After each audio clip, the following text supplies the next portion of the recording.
तोड़ दो बंधन कि अब रूह मिलना चाहती है। पिया तोड़ दो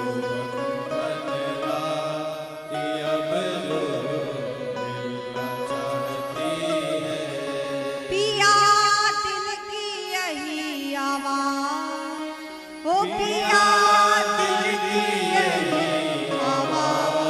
कि अब रूह चलना चाहती है।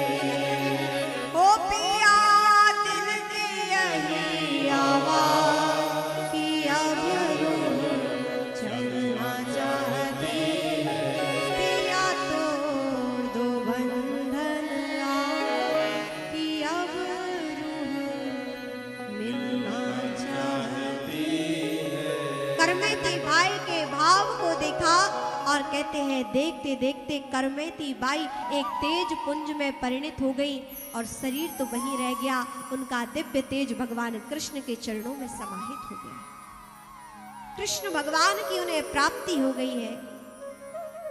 और कहते हैं पूर्व में निवेदन किया था कि जीव के लिए दो मार्ग खुलते हैं, एक सदमार्ग और एक असद मार्ग।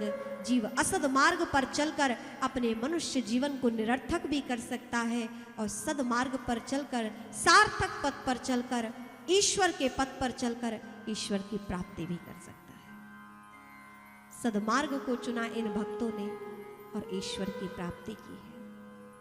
करमेती बाई जैसे ही उनके पिता ने ज्ञात किया कि कहाँ है मेरी पुत्री, जैसे ही आते समझ गए भाव से कि मेरी पुत्री बचपन से कृष्ण भक्त थी, तो अवश्य ही वृंदावन गई होगी।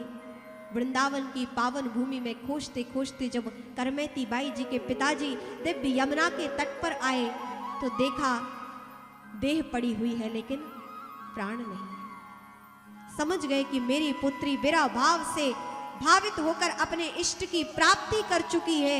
पिताजी ने भी सोचा कि मेरी पुत्री ने तो कल्याण पथ को पा लिया, अब ये जीव क्यों भटके।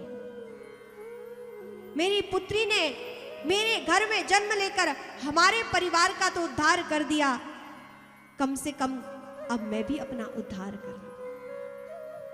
कई बार बड़े ही छोटों को उपदेश नहीं देते हैं, कई बार छोटे भी ऐसा कार्य कर जाते हैं कि बड़ों को भी वो उपदेश दे जाते हैं। उनके जीवन में परिवर्तन का भाव वो छोटे भी दे जाते हैं। इसलिए किसी चीज को छोटा ना समझे।